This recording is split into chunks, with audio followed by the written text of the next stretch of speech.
Hi everyone. I am right now setting up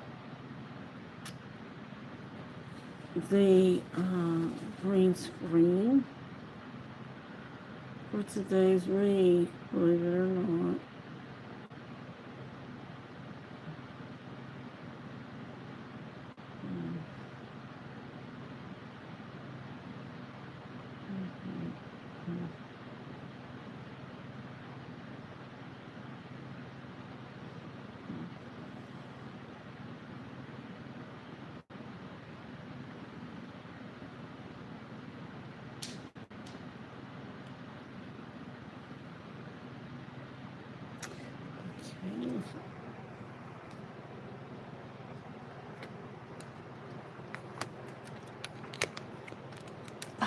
Okay. I'm trying to get this. Oh my god, my fingers are weird. No, okay, everyone. I just went ahead and decided to go ahead and get started again today. I'm not going to the car today to go ahead and we're going to read from, let's see, oh,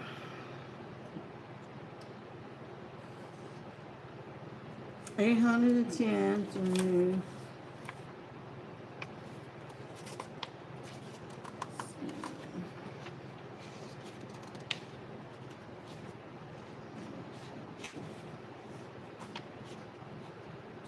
about 8:15. 8:15. We'll stop at 815. Um, where we are at right now.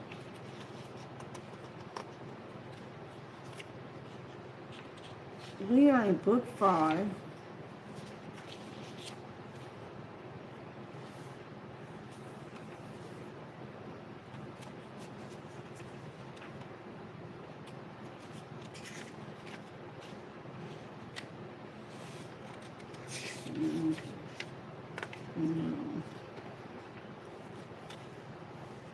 Chapter 4, The Siege of Gondor.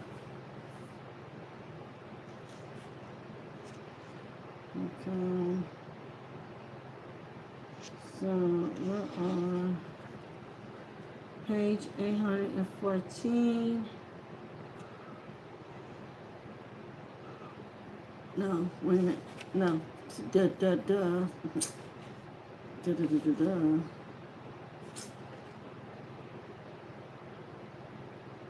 810.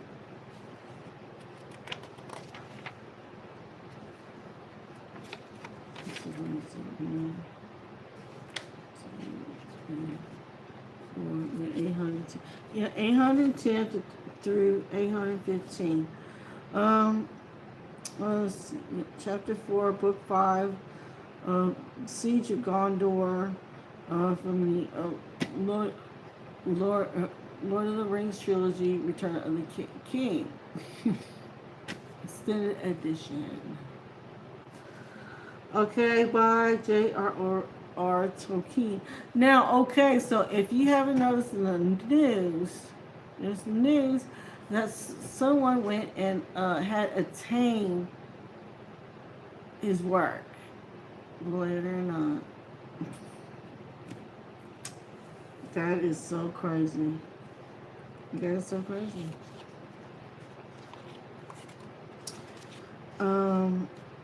I would have had, let's see, this is what I would have had. I would have had this part of it.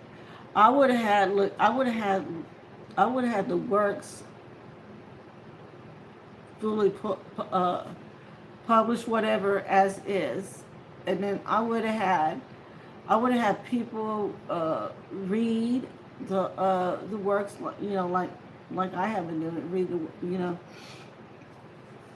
and go ahead and do a program. You can do a program. You could do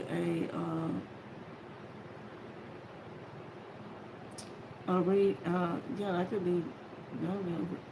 You could do a podcast. couple several seasons, so believe me, it'll be a long read. And we do the podcast deal on Spotify. Do that or keep up the the Goodwill Spreading the Works on our channel, YouTube channel, something like that, or whatever, or a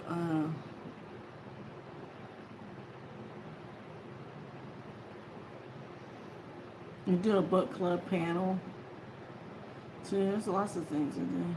I mean, it could have been a Apple recording, Apple Records recordings would have been nice or whatever. That would have been, other reads too. But anyway, excuse me. Anyway, let's go ahead and get started. But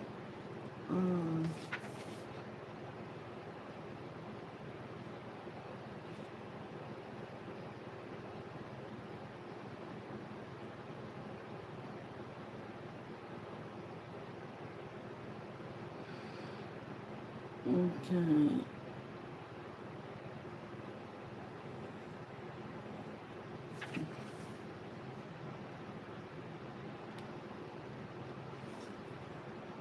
Okay, so I'm gonna read at the start of the 810. We're gonna start from there, and okay, let me go ahead and disappear. Okay, so there we go. There, one of the foul things is stooping on him. Help, help. Will no one go out to him, Faramir?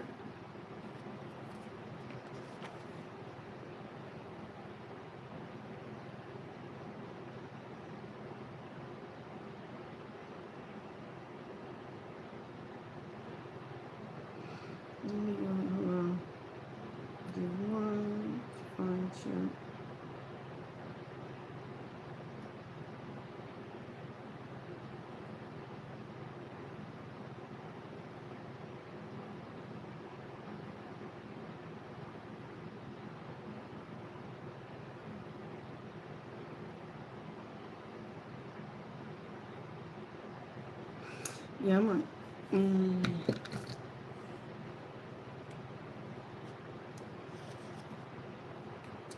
With that, Baragon sprang away and ran off into the gloom.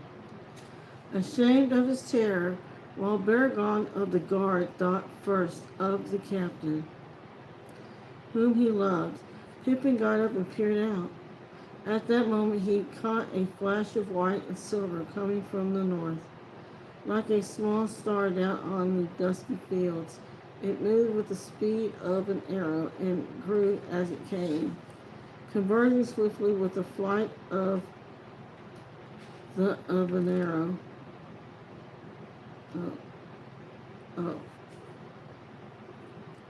Swiftly with the flight of the four men towards the gate. It seemed to Pippin that a pale light was spread about it, and the heavy shadows gave way before it, and then, as it drew near, he thought that he heard, like an echo in the walls, a great voice calling. Gandalf, he cried, Gandalf. He always turns up when things are darkest. Go on, White Rider. Gandalf, Gandalf, he shouted wildly, like an onlooker at a great race, urging on a runner who was far beyond encouragement. But now, the dark swooping shadows were aware of the newcomer. One wheeled towards him, but it seemed to Pippin that he raised his hand, and from it a shaft of white light stabbed upwards. The Nazgul gave a long wailing cry and swerved away. And with that, the four others wavered, And then rising in swift spirals they passed away, eastward vanishing into the lowering cloud above, and down on the Pelennor it seemed for a while less dark. Pippin watched, and he saw the horseman and the white rider meet and halt, waiting for those on foot. Men now hurried out to them from the city, and soon they all passed from sight under the outer walls, and he knew that they were entering the gate, guessing that they would come at once to the tower and the steward. He hurried to the entrance of the citadel. There he joined he was joined by many others who had watched the race and the rescue from the high walls. It was not long before a clamor was heard in the streets leading up from the outer circles, and there was much cheering and crying of the names of Faramir and Mithrandir. Presently, Pippin saw torches, and followed by a press of people, 2 horsemen riding slowly. One was in white but shining no longer, pale in the moon, the twilight, as if his fire was spent or veiled. The other was dark, and his head was bowed. They dismounted, and the grooms took Shadowfax and the other horse. They walked forward to the sentinel at the gate. At the gate, and Gandalf steadily, his gray cloak flung back, and a fire still smoldering in his eyes. The other, clad all in green, slowly swaying a little as a weary or a wounded man. Pippin pressed forward as they passed under the lamp beneath the gate arch, and when he saw the pale face of Faramir, he caught his breath.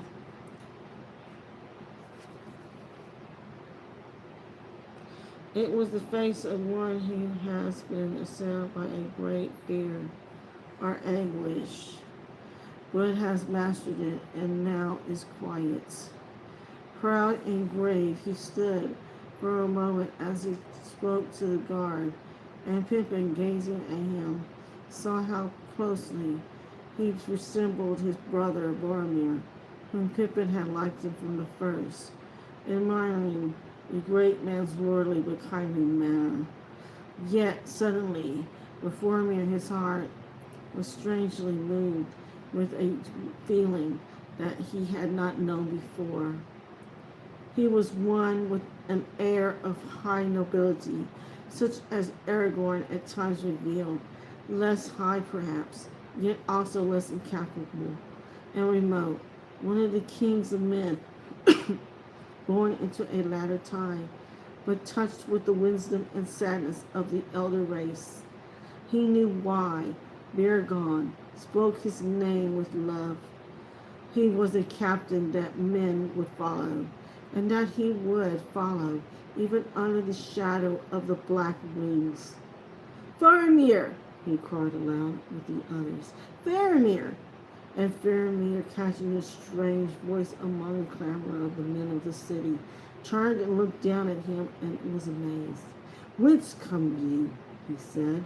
A halfling, and in the livery of the tower. Whence?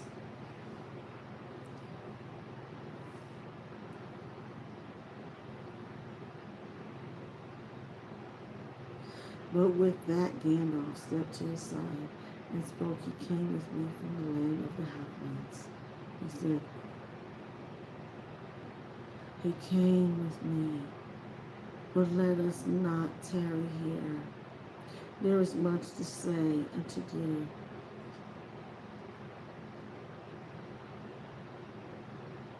And you are weary. He shall come with us. Indeed he must. Or if he does not forget his new duties, or is it an IG, he must attend on his lord again within this hour. Come, Pippin, follow us.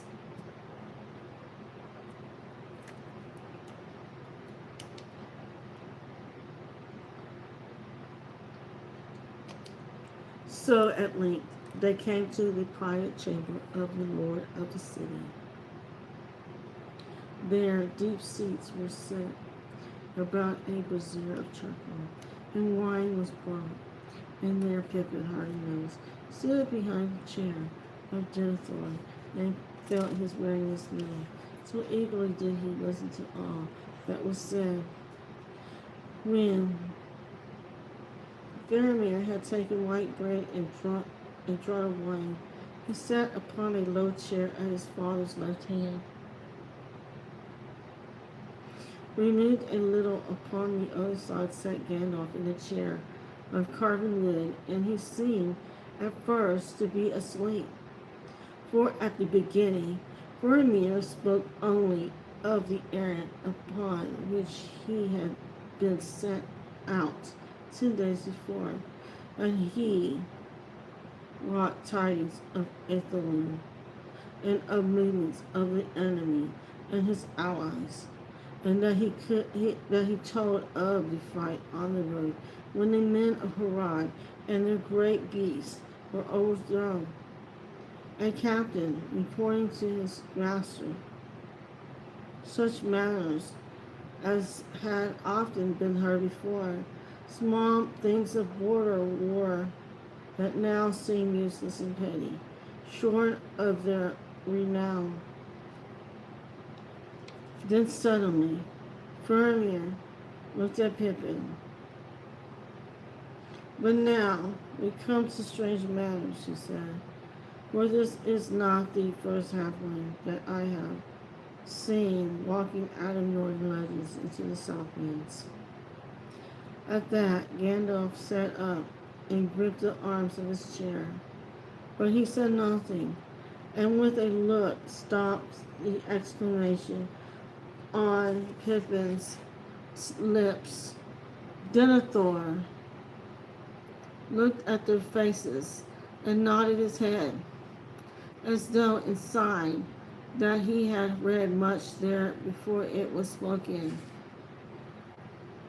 Slowly, while the others sat silent and still, Faramir told his tale with his eyes for the most part on Gandalf, though now and again his glance strayed to Pippin, as if to refresh his memory of others that he had seen. As the story was unfolded of his meeting with Frodo and his servant and of the events at Hanath Anim, Pippin became aware that Gandalf's hands were trembling as they clutched the carved wood.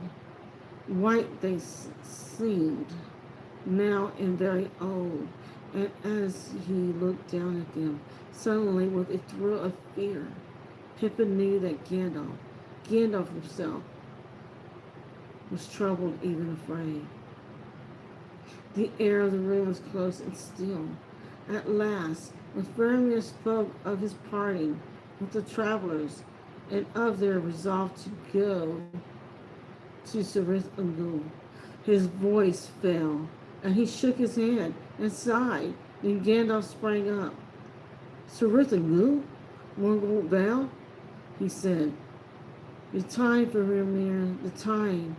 When did you part with them? When would they reach that accursed valley? I parted with them in the morning 2 days ago, said Faramir. It is 15 lengths thence to the Vale of the Morgul.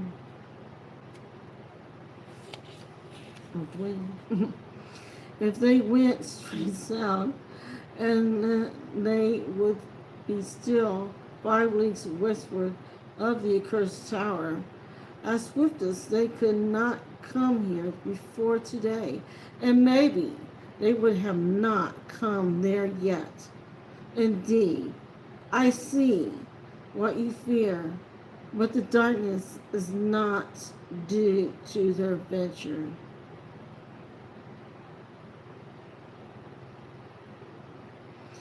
It began yesterday, and all Italy was under shadow last night.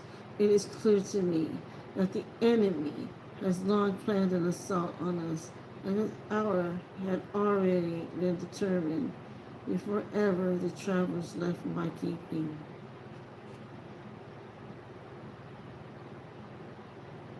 Gandalf paced the floor. The morning of 2 days ago, nigh on 3 days of journey. How far is the place where you parted? Some 25 leagues as a bird flies, answered Freeman. But I could not come swiftly.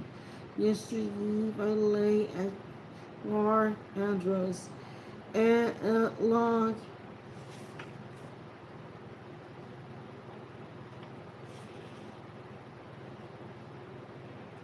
the long aisle in the river northward, which we hold in defense, and horses are kept on the hither bank. As the dark drew on, I knew that haste was needed, so I rode thence with 3 others that could also be horsed. The rest of my company I sent south to strengthen the garrison at the forts of Oxalias. I hope that I have not done ill. He looked at his father. Ill, cried Denethor, and his eyes flashed suddenly. Why do you ask? The men were under your command. Or do you ask for my judgment on all your deeds? Your bearing is lowly in my presence, yet it is long now since you turned from your own way at my counsel. See, you have spoken skillfully as ever, but I have not seen your eye fixed on Mithridir, seeking whether you said well or too much. He has long had your heart in his keeping.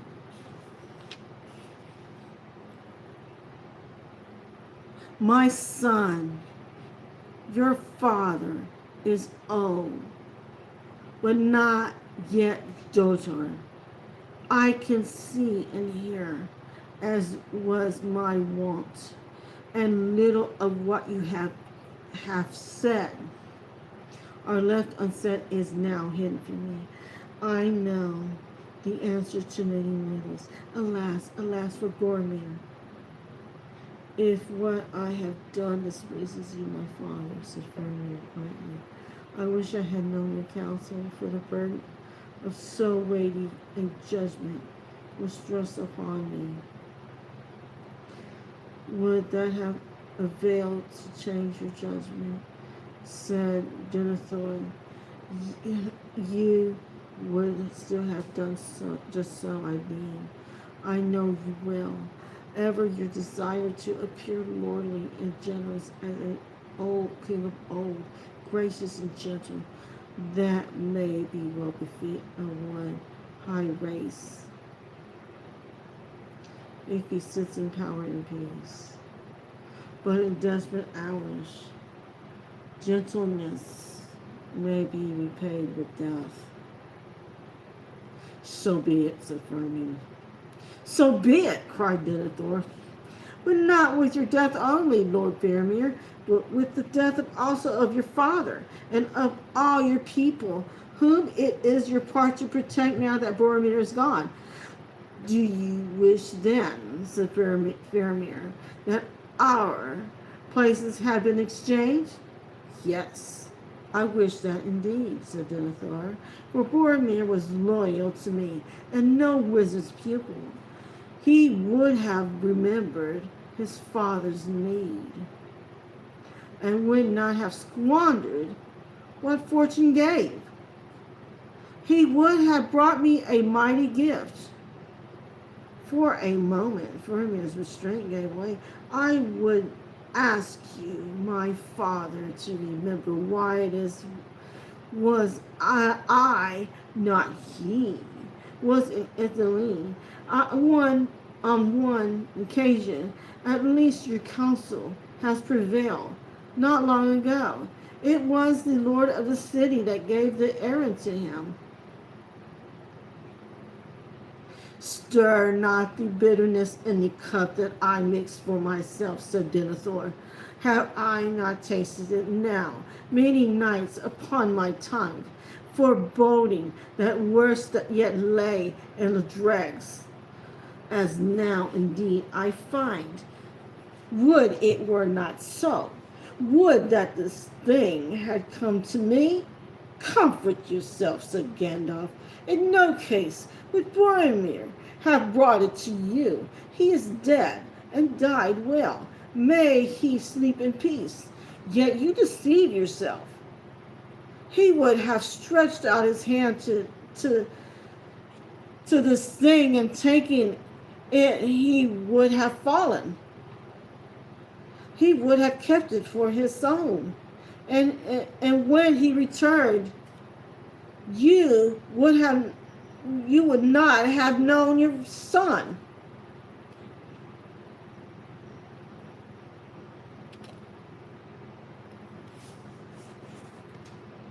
The face of Denethor set hard and cold. You found Boromir, rest out to your hand. Did you not? He said softly. But I, who was his father, say that he would have brought it to me. You are wise, maybe, my third year, yet with all your subtleties, you have not all wisdom. Counsels may be found, neither the whips of wizards, nor the haste of fools. I have in this matter more lore and wisdom than you deem. What then is your wisdom, said Gandalf? Enough to perceive that there are two follies to avoid. To use this thing as perilous at this hour, to send it in the hands of a witless halfling into the land of the enemy himself, as you have done, and this son of mine, that is madness. And the Lord of Denethor,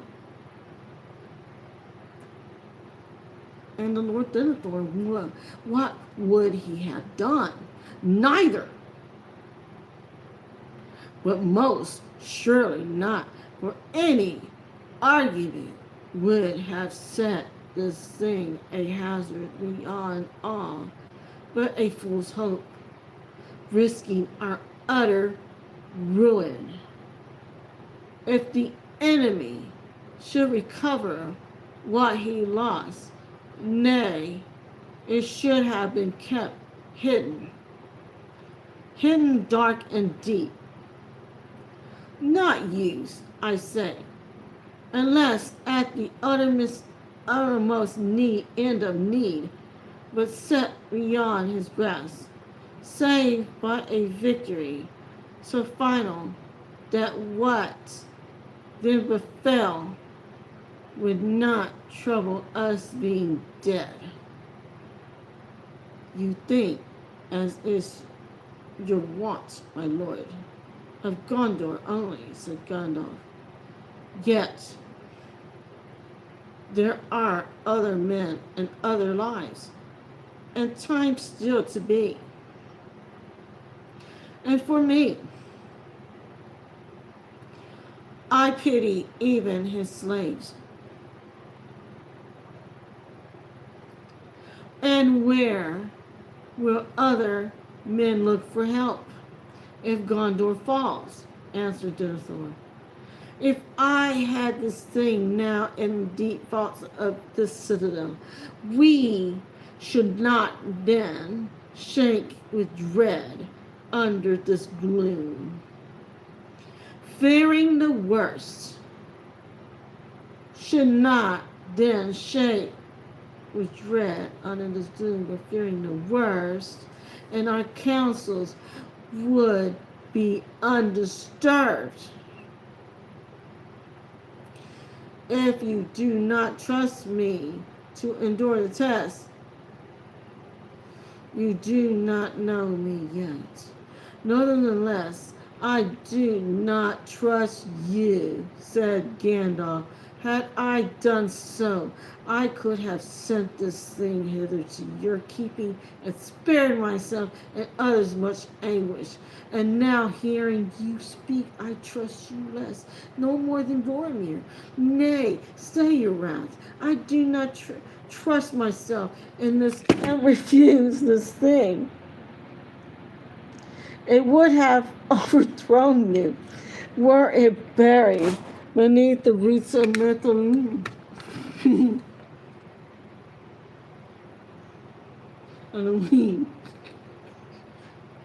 Mytholine. It would burn your mind away as the darkness grows and the yet worse things follow that soon shall come upon us.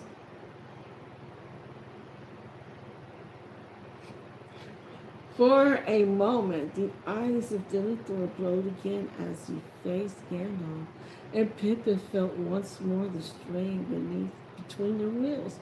But now, almost it seemed as if their glances were like blades from eye to eye, flickering as they fenced. Pippin trembled, fearing some dreadful stroke, and suddenly Denethor relaxed and grew cold again. He shrugged his shoulders. If you had, he said, such words and ifs are vain. It has gone into the shadow, and only time will show what doom awaits it. And us, the time will not be long. And what is left, let all who fight the enemy in their fashion be at one, and keep hope while they may, and after hope, still the hardihood to die free. He turned to Faramir. What think you of the garrison at Oswald? It is not strong, said Faramir. I have sent the company of Ithilien to strengthen it, as I have said. Not enough, I deem, said Denethor. It is there that the first blow will fall. They will have need of some stout captain there and elsewhere, in many places severely, and sighed, alas, for my brother, whom I too loved. He rose, may I have your leave, father, and then he swayed and leaned upon his father's chair. You are weary, I see, said Denethor. You have ridden fast and far, and under shadows of evil in the air, I am told. Let us not speak of that, said Faramir. Then we will not, said Denethor. Go now, and rest you may. Tomorrow's need will be sterner.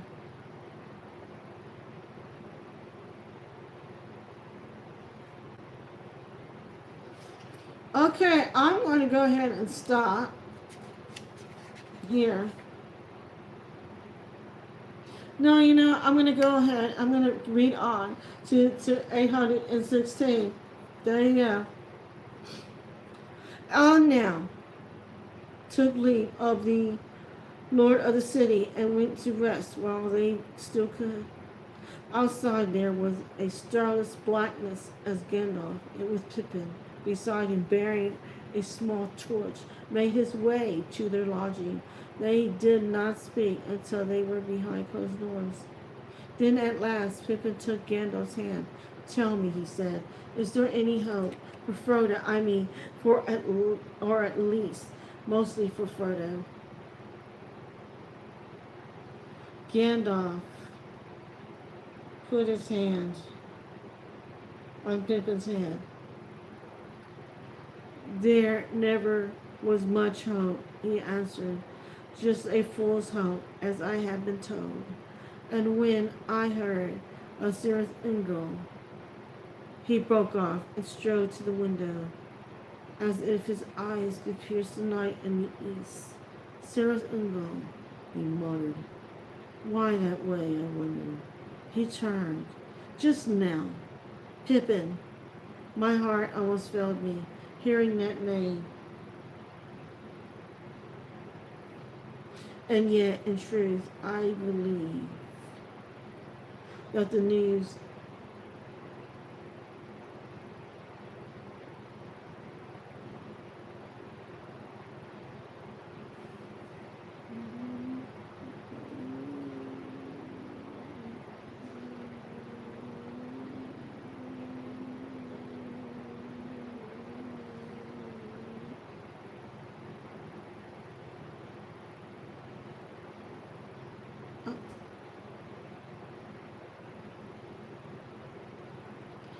while Frodo was asleep was still free. So now for many days he will have his eye turned his way and left away from his own land, and yet Pippin, I feel from afar his haste and fear. He has begun sooner than he would. Something has happened to stir him. Gandalf stood for a moment in thought. Maybe, he muttered, maybe even your foolishness helped my lad. Let me see.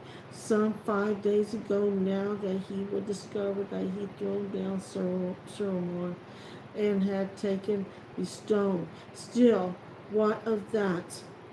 We could not use it to much purpose, or without his knowing. Ah, I wonder, Aragorn, his time draws near, and he is strong and stern under me. Pippin, bold, determined, able to take his own counsel and dare great risks at me. That may be it. He may have used the stone and shown himself to the enemy, challenging him for his very purpose, I wonder. Well, we shall not know the answer till the riders of Rohan come. If they do not come too late, there are evil days ahead to sleep while that we may. But, said Pippin. But what, said Gandalf. Only one, but will I allow tonight. Gollum, said Pippin.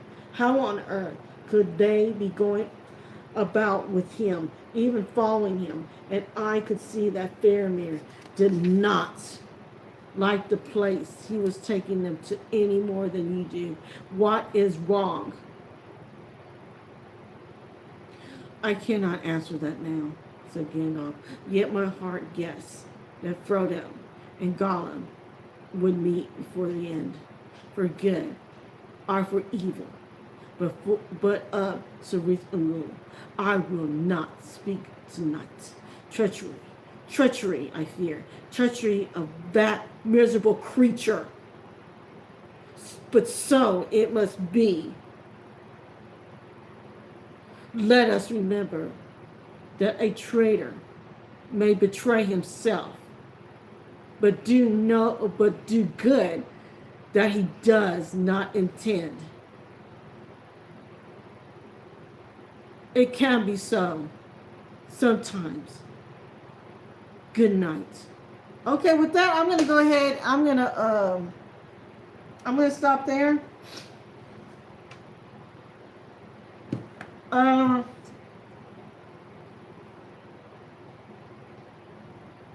We got some heavy duty debating on what is going on while they're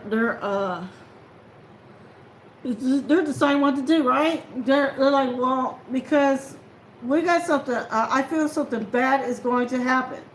That's what is being said. Something, because Gollum is not a good person. Is what you're saying. And that he may in his own mind saying he's going to do some good, but in a way he's not. He's a traitor. In that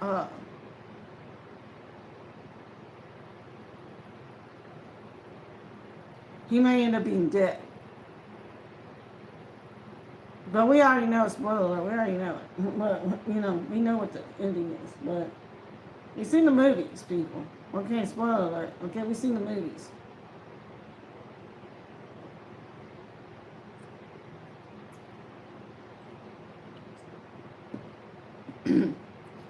You know, I'm beginning to think, because I'm beginning to think that some of this is kind of mimicking what is.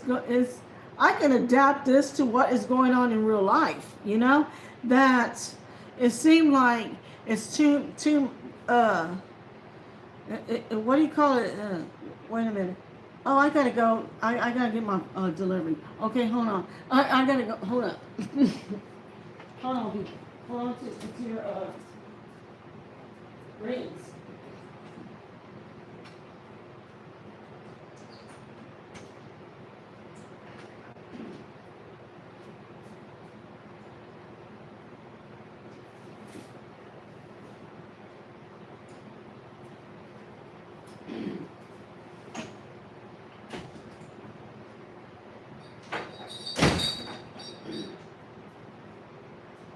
Okay, people. Um,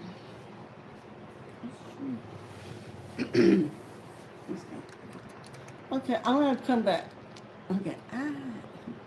Okay, so anyway, people, you got the mention of Gollum again. They found out what they have found out.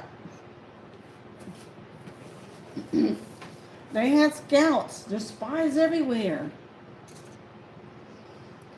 They figured it out. They say like they were together, but now they're not. And it was like, what?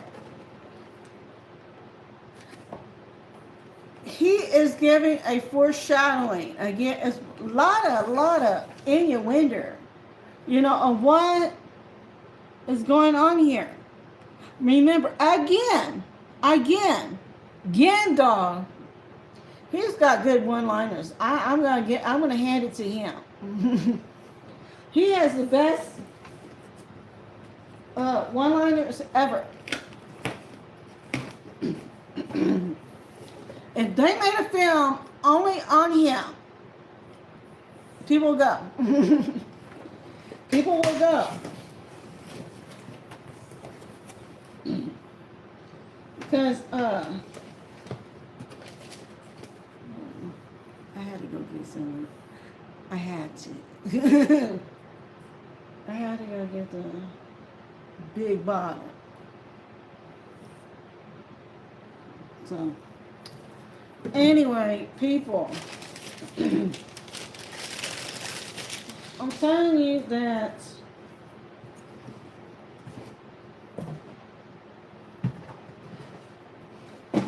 it seems to be, to me, I can run plenty of examples here. Why I think it may be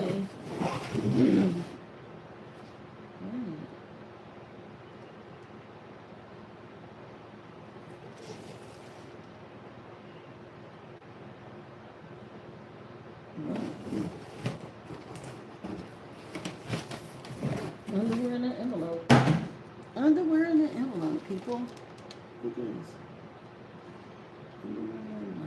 No, yeah, so anyway,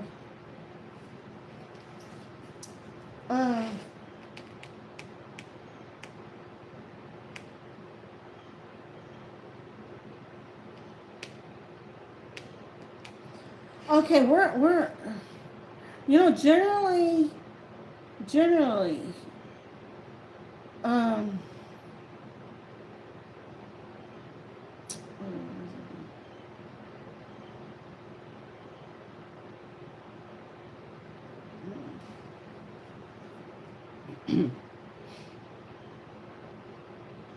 but let me go ahead and go over it again.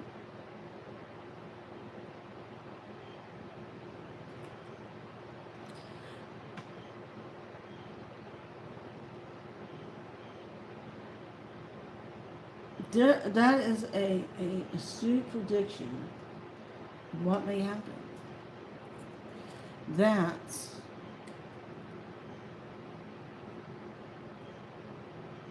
what is wrong. And Gandalf goes into, I cannot answer that now, said Gandalf. Yet my heart guessed that Frodo and Gollum would meet before the end, for good or for evil, but of Cirith Ungol.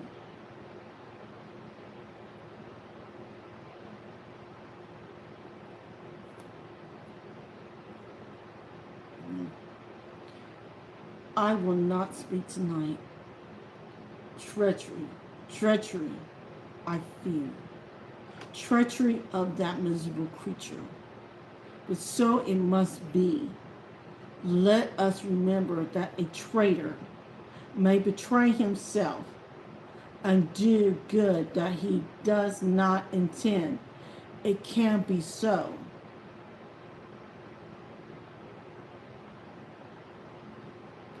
It can be so. Sometimes. Good night. Now,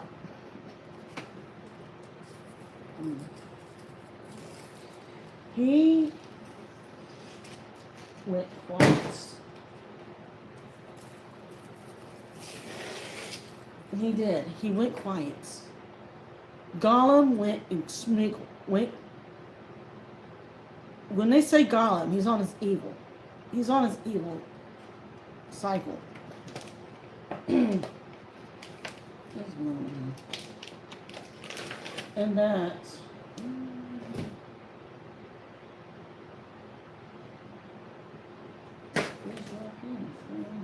I don't know.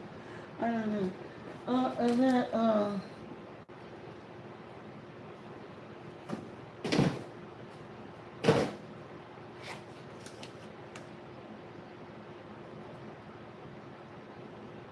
see, because if he went in and he was impersonating somebody else, and then what's his name was, what was his name? I can't even think about his name. It's like, oh, it's been so long. Where have you been?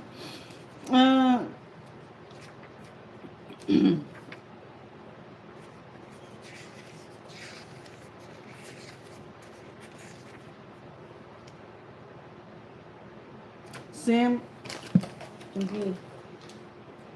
Sam McGee. And Mr. Sam. Mr. Sam.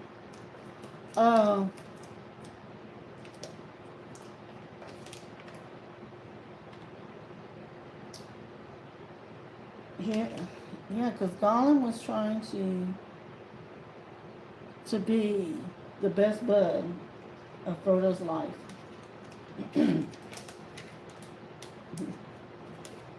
In reality, because he did the right thing, and all this, like, oh well, convincing arguments and stuff, but make everyone believe he was something that he was better than Sam.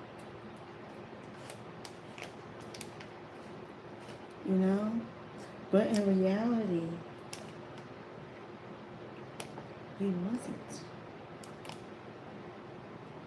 He was deceiving.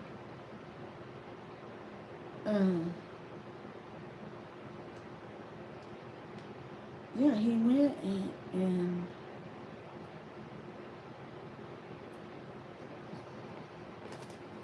he went and and just thought he could take it. He thought he could. But you gotta understand, he was not, unless Frodo fell into that trap to where he became Gollum, but there was a deleted scene that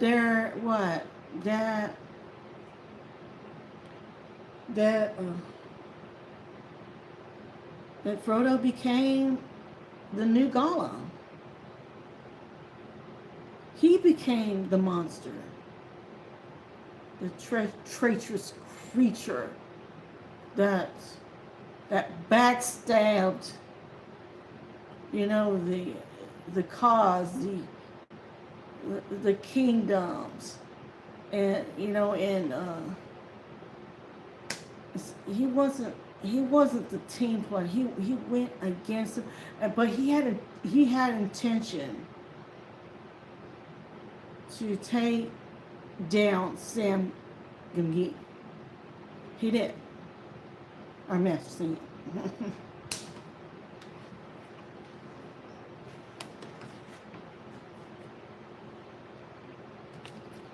So Sam's no dummy. Yeah, he's playing it cool as Silence. Silent wants to get away with shit. Because it's always the silent ones that they always look at. But he did fight a little bit on Gollum to defend himself on a couple of things that he got framed for. And so he can't go around pretending to be Sam, because in reality he didn't have the history. He didn't have the history, you know. You know, with the people and with the kingdoms and you know, he didn't have the heart of the people.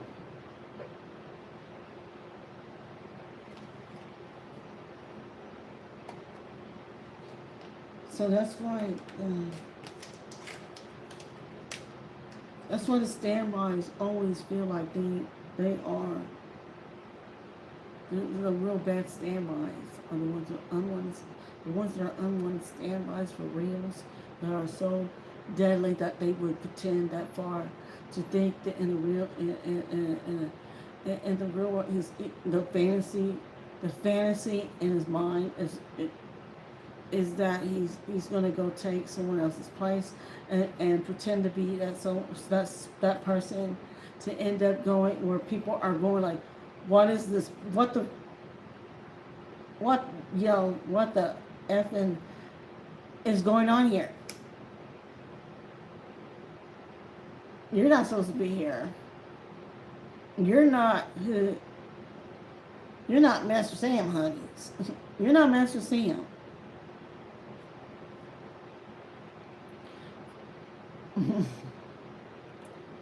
Frodo's gonna find out.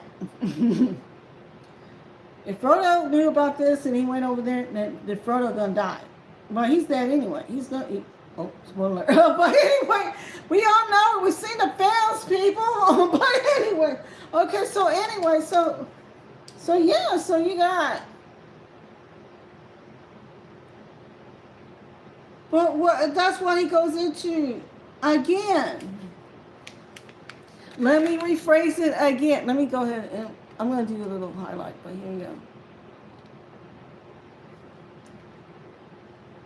I cannot answer that now, said Gandalf. Yet my heart guessed that Frodo and Gollum would meet before the end, for good or for evil. But of Cirith Ungol I will not speak tonight. Treachery, I fear. Treachery of that miserable creature. But so it must be. Let us remember that a traitor may betray himself and do good that he does not intend. It can be so sometimes. Good night.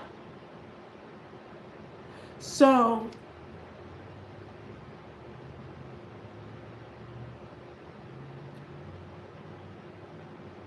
again,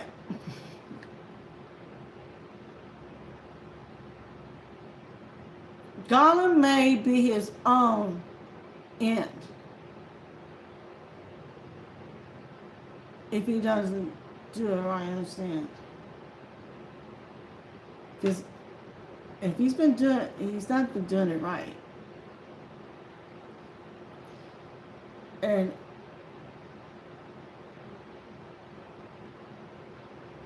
the way the story is, it's not that progressive, honey. It's not that progressive. If people don't want it, they'll tell you. They don't want it, they're not going to let you have it. That's when Gollum said, I will go ahead and do the job, or I just walk away and just take my olive oil and my drip, whatever, my shrunken, whatever, panties and whatever, I don't know what it is, and go over and take my booty home and forget about it and eat my Pop-Tarts and sing Chaka Khan songs or something. I don't know. What do you call it? Whatever stuff. Water gainer or I don't know, whatever.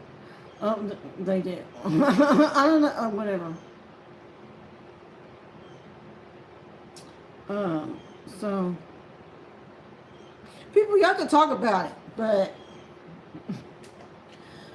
I think that you could adapt this to real life anyway. Somebody could go and write a term paper on this, on how it, on a certain situation scenario, what is going on, that they could literally place this on a real story. Woo! I almost had a epiphany of what is going on now. See, Gandalf, it's like, look, I don't have to do anything that the idiot's going to go, he's going to hang himself. He's going to hang himself one way or the other. Because what he's doing is treacherous.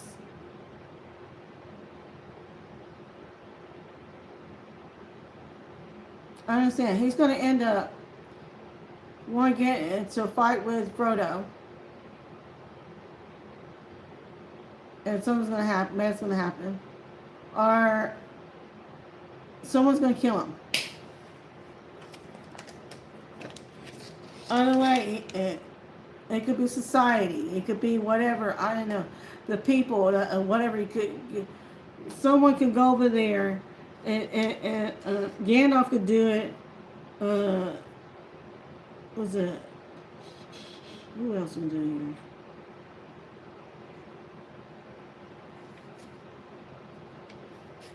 Pippin can do it. The Riders of Rohan can do it.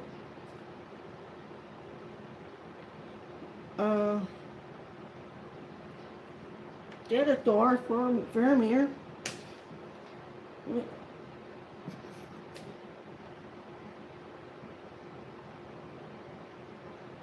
And don't bother. They don't have to explain. They don't have to make it look like an accident. People wouldn't care. I'm just telling you.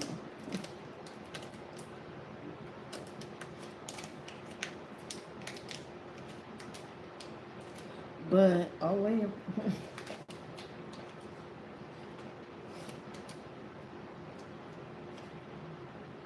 But we all know what happened. But anyway, we all do. But anyway, so yeah, so talk about it, and I'm gonna tell you that's the most dramatic part that you can ever know, that you're gonna be saying, well, it could tell you something bad is gonna happen. It's not gonna end too well for someone, and it's not gonna be for him. For sure. But okay, but I'm gonna go ahead and let y'all go. We will return next time on 816. Well, we will begin another day, of course, and we are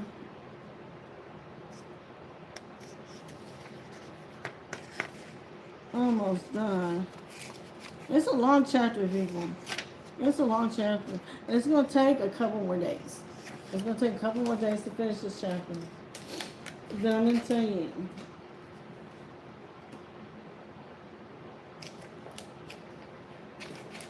It's a lot of good stuff happening.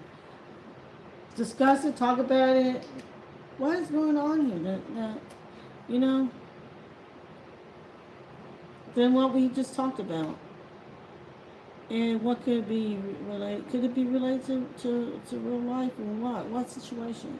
What is going on here? And what in my mind, I would have done better. I would have, the family would have lived off residuals if it was me. I would have had I would have done this. I would have had a program. It would have been an improv. What do you call it? Theater. Actors theater. Yeah, actors theater. Read on the book and have people, literary people read it and knock out the chapter and have an hour-long programming. And, with discussion.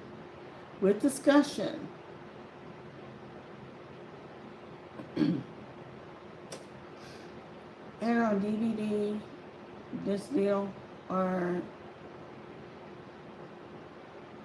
put it on podcast too, or something, whatever. And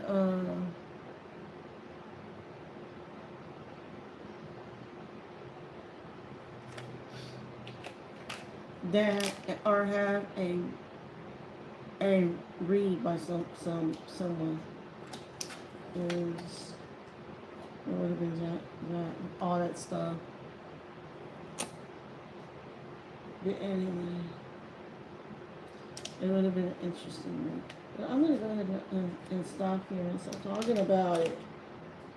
Okay.